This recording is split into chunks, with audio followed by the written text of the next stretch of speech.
Hello, this is Elias, a volunteer reader for Audible Local Ledger, bringing you today, this Tuesday, August 4th, news from the Jewish Journal of Greater Boston. We begin with local news. The headline reads, First Israeli pitching coach in Major League Baseball began his coaching career on the Cape. It was reported by Michael Murrah, dateline July 30th. A decade ago, Alon Leichman was the pitching coach for the Dennis Yarmouth Red Sox, winners of the 2016 Cape Cod League Championship. It was a nice experience, and we had a chance to play at Fenwick Park, said Leichman, now the lead pitching coach for the Colorado Rockies. Leichman's meteoric and historic rise to become the first Israeli pitching coach in Major League Baseball had him facing the Red Sox. The teams met on June 22nd to the 24th at Coors Field in Denver. Being the first Israeli pitching coach in Major League Baseball is an honor, Leichman said.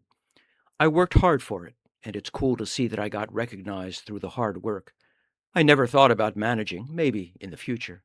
My dream job is what I'm doing right now.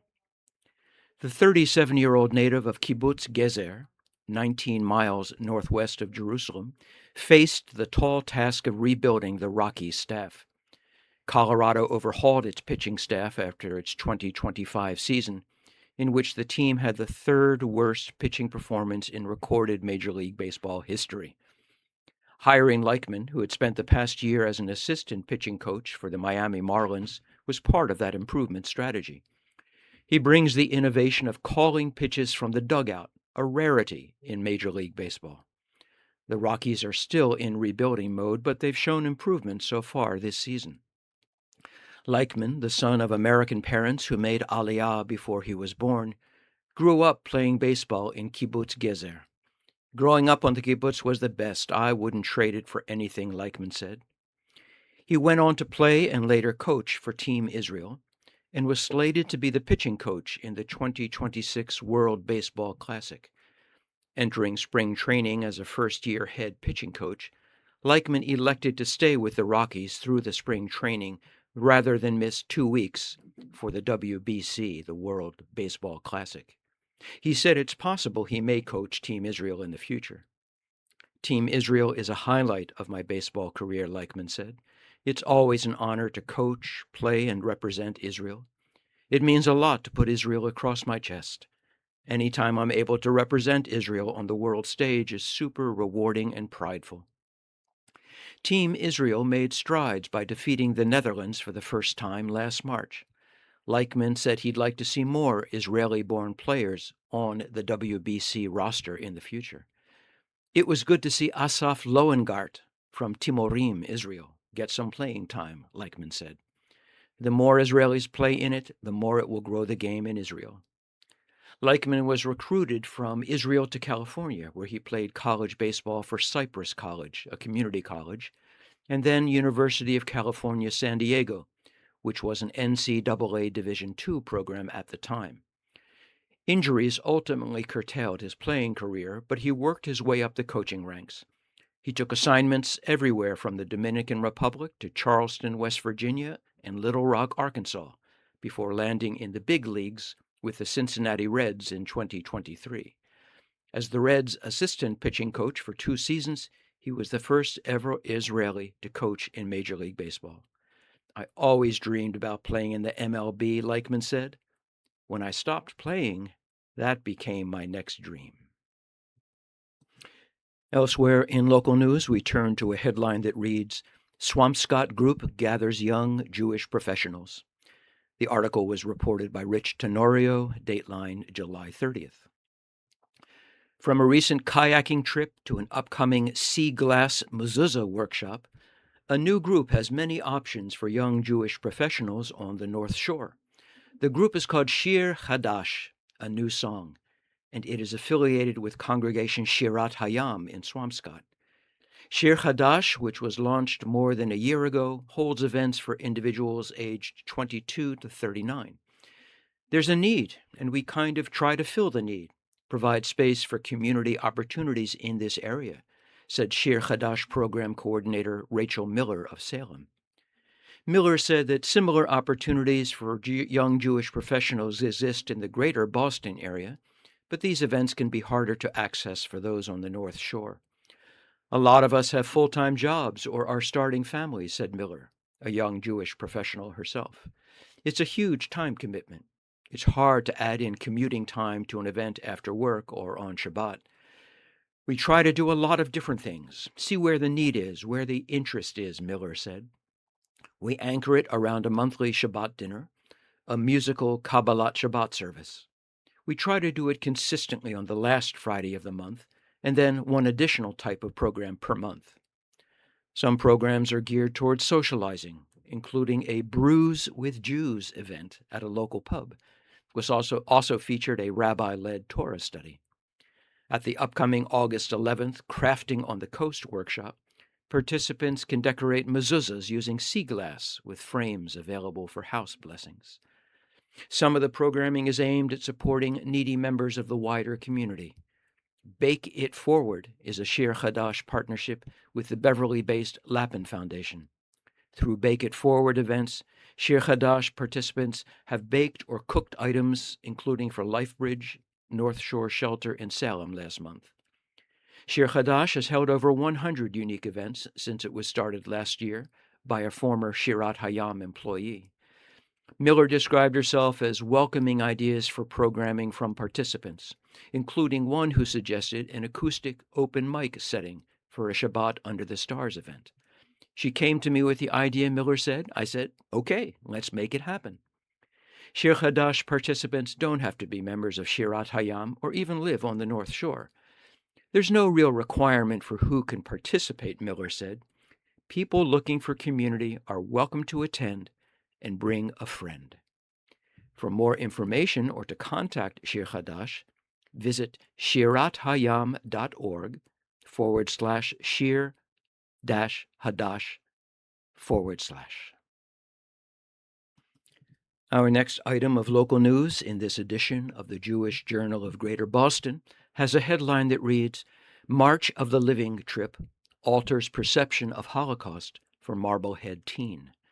The article was reported by Jessica Lederman, dateline July 28th.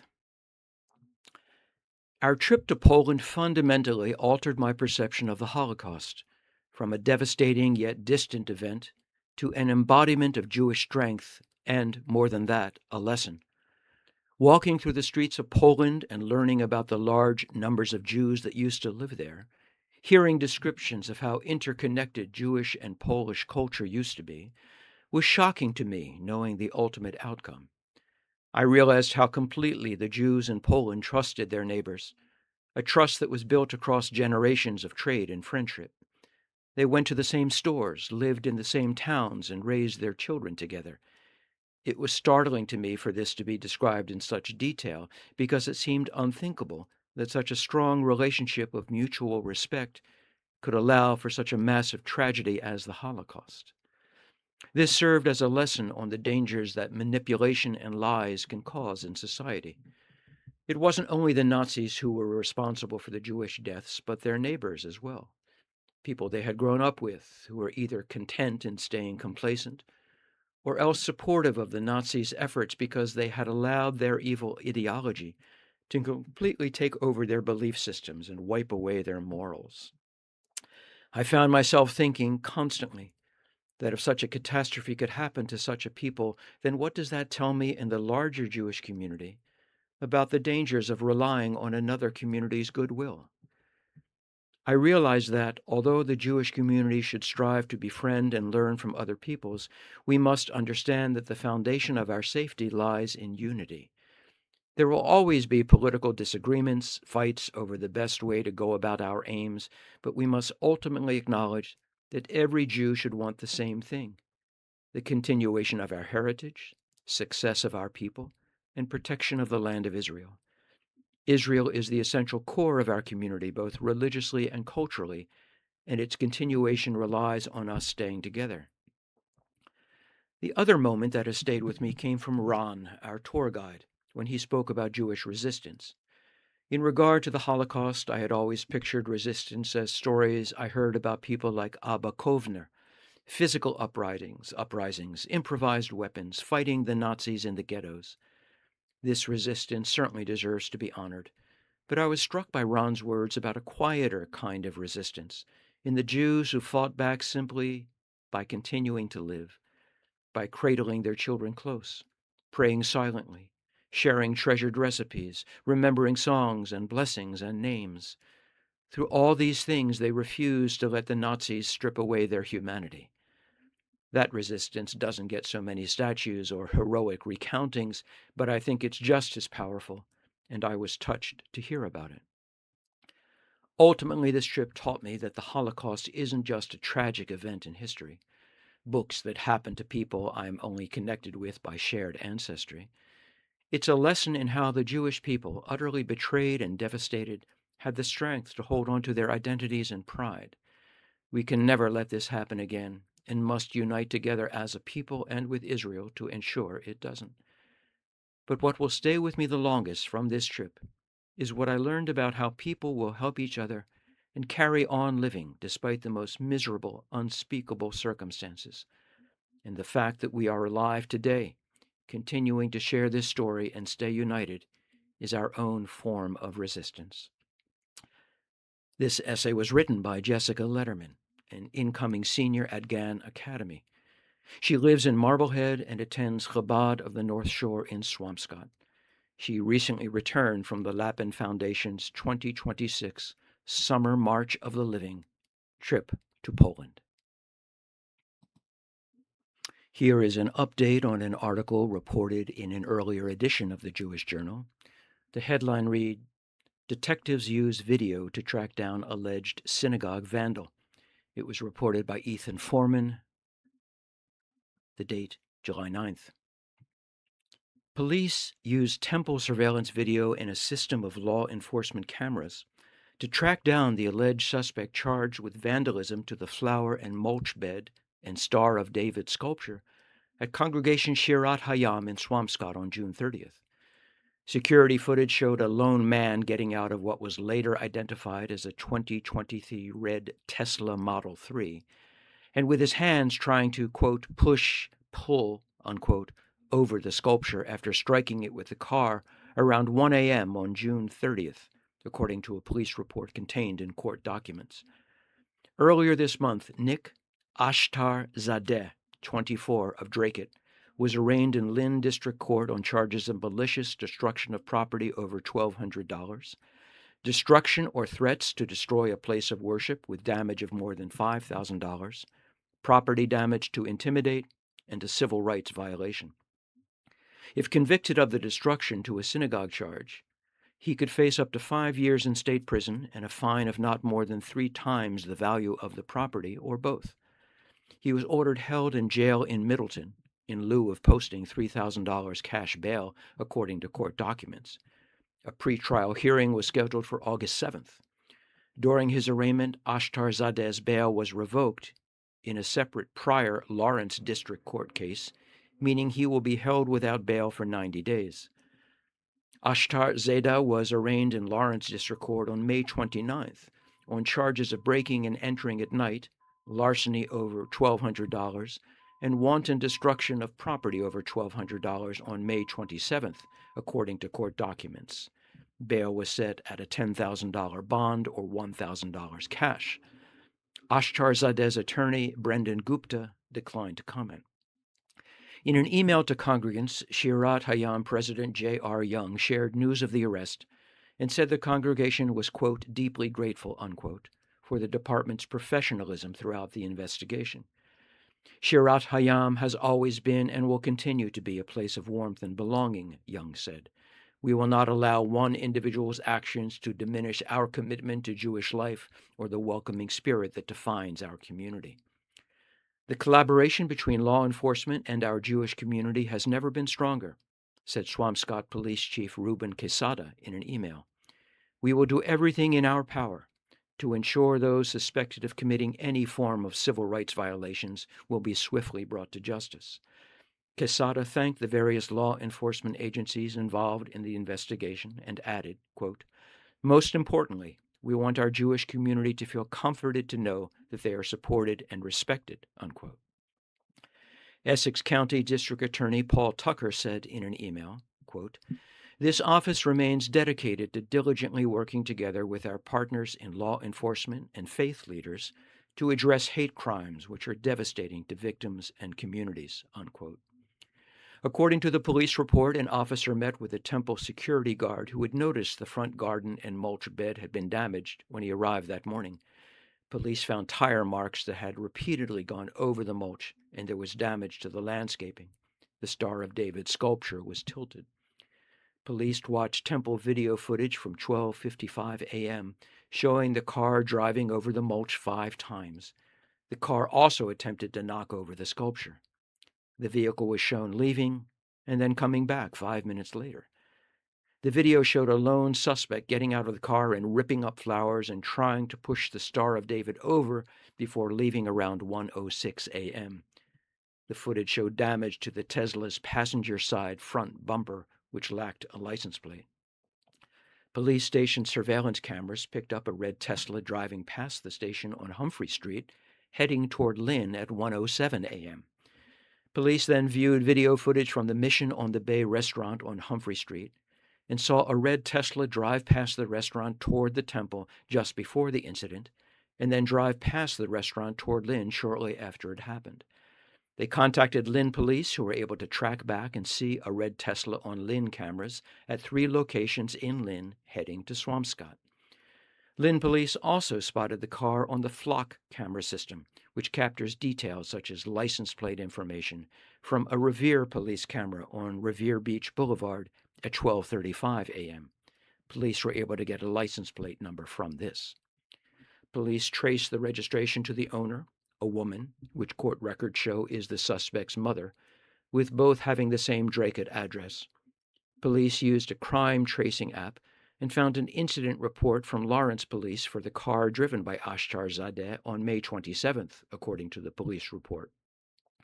The car's owner told police in the Lawrence report she did not have a key for the car, only Ashtar Zadeh did. This report also showed the car had been stopped by state police on May 28th, and Ashtar Zadeh was cited for motor vehicle infractions. A check by police of criminal database also showed Ashtar Zadeh was on federal probation. In March 2025, Ashtar Zadeh was sentenced in U.S. District Court to 6 months in prison and 2 years of supervised release for, quote, carrying out a scheme to obtain products of an online cosmetics company through fraud and to resell those products on Amazon and eBay for profit, unquote, according to statement from the U.S. Attorney's Office for Massachusetts. He had been charged in September 2024 along with his brother Nika and pleaded guilty to 1 count of wire fraud in October 2024. On July 2nd, police went to the Dracut home to look for the red Tesla, but were unable to locate it. The detective also spoke with Ashtar Zadeh's federal probation officer, who verified his identity after being mailed the surveillance video of the incident at Shirat Hayam, according to the police report. After an arrest warrant was issued on July 6th, a Saugus patrol officer spotted the red Tesla in the area of Hamilton Street in Saugus and arrested him without incident, according to his report. We turn now to obituaries reported in this issue of the Jewish Journal of Greater Boston. Kenneth Bruce Sorkin, beloved husband of the late Karen Lynn Sorkin, and devoted father of Julie Sorkin McGuire and Andrew Sorkin, passed away peacefully in the early morning hours of Wednesday, July 29th, at Leahy Hospital and Medical Center in Burlington, Massachusetts. With his children by his side, Ken departed this world full of love for those around him and deeply loved in return. He was 83 years old. Born on December 23, 1942 at Lynn Hospital and raised in Lynn, living first on Layton Street and later on Surfside Road. Both places became the setting for many of Ken's memories and stories he would share throughout his life. He was the son of Nathan Sorkin and Frances Fanny Sorkin, and the youngest of 3 children. Ken's father died when he was 5 years old, an experience that profoundly shaped his childhood and outlook on life. He remained especially close to his mother and his brother Richie throughout their lives. helping to care for and support his mother as an adult. From an early age, the Jewish community was a central part of Ken's life. He formed friendships and lasting memories through activities at the Jewish Community Center in Lynn and through Jewish summer camp. The people he met and the experiences they shared became the foundation of stories he would tell again. And Ken graduated from Lynn English High School and attended Chamberlain Junior College before graduating from Curry College, where he studied business. He began his career teaching business on Long Island before returning to Massachusetts and living in Brighton with friends. After returning to Massachusetts, he began a long career with the Jewish Community Center. He served as its children's program director while the center was still located in Lynn and continued his work after it moved to Marblehead. His responsibilities included developing programs for children of all ages and working with their parents to strengthen the Jewish community. Ken often joked that if he could sell camp to Jewish mothers, he could sell anything to anybody. The friendships, traditions, and sense of Jewish identity he found through camp and the JCC remained a defining thread through his life. He often said the JCC helped make him the person he became. Ken later built a career in the apparel industry, working as a salesman and sales manager for several companies. His professional life drew upon many of the qualities that defined him personally, including his natural ease in conversation, his genuine interest in others, his ability to form lasting relationships, and his love of style. During his time at the JCC, Ken met Karen and fell in love at a party in Brighton. The two married and began their life together, living first in Peabody, where their daughter Julie spent the earliest part of her child, and moving to Marblehead in 1983, where they raised Julie and their son Andrew. Together, they built a home centered on family, Jewish tradition, and community, hosting many parties and gatherings at their home, creating lasting memories for their children, extended family, and friends. Ken was a natural storyteller who loved getting to know people and bringing them together. He was predeceased by his beloved wife Karen, his parents Nathan and Frances Sorkin, his brother Richard, and his sister Carol. Services were held at Congregation Shirat Hayam on August 2nd. Marcy Jill Rubin, née Dahlin, of Shrewsbury, formerly of Peabody, passed away peacefully on July 30th at the age of 54 after a very brief battle with cancer. She's survived by her devoted husband, Jordan, her beloved children, Aidan and Hannah, and her cherished dog, Georgia. She's the daughter of her loving mother, Paula Dahlin of Peabody, and the late Arnold Dahlin. She's also survived by her brother, Eric Dahlin, and his wife, Kate, both of Peabody, her brother-in-law, Blake Rubin of Worcester, sister-in-law, Lorraine Rubin of Holden, and her nieces and nephews, Aaron, Caleb, Jonathan, Eliza, and Jaslyn. Marcy was a devoted elementary school teacher for more than 25 years, most recently in Shrewsbury, where she primarily taught second grade beginning in 2010. Her warmth, dedication, and commitment to being the very best educator touched the lives of hundreds of students and families throughout the community. Those who knew and loved Marcy will remember her happy place was in South Yarmouth on Cape Cod, sitting at Smuggler's Beach with a chair, a good book, and no umbrella. She was a loving mother, wife, aunt, and friend, whose kindness, presence, and wit will be deeply missed by all who knew her.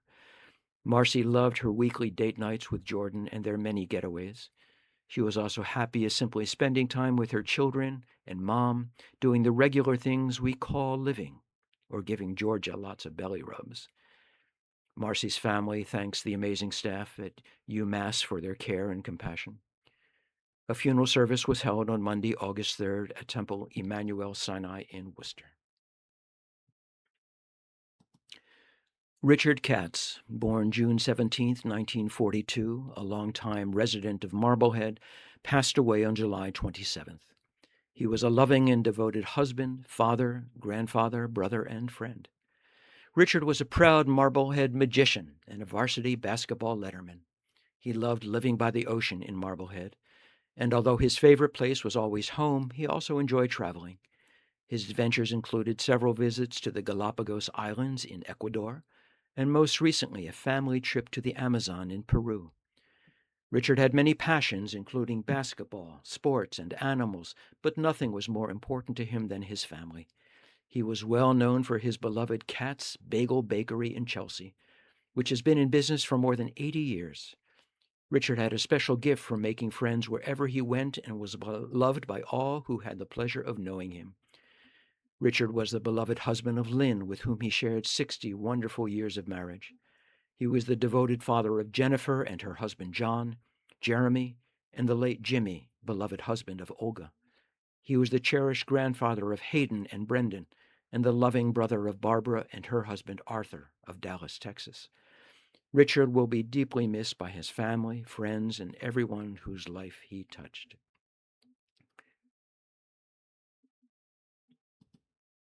We have time for one more article in local news from this edition of the Jewish Journal of Greater Boston. The headline reads, Lexington Interfaith Group Leads the Crusade Against Christian Anti-Semitism. It was reported by Brett Ryan, dateline July 30th.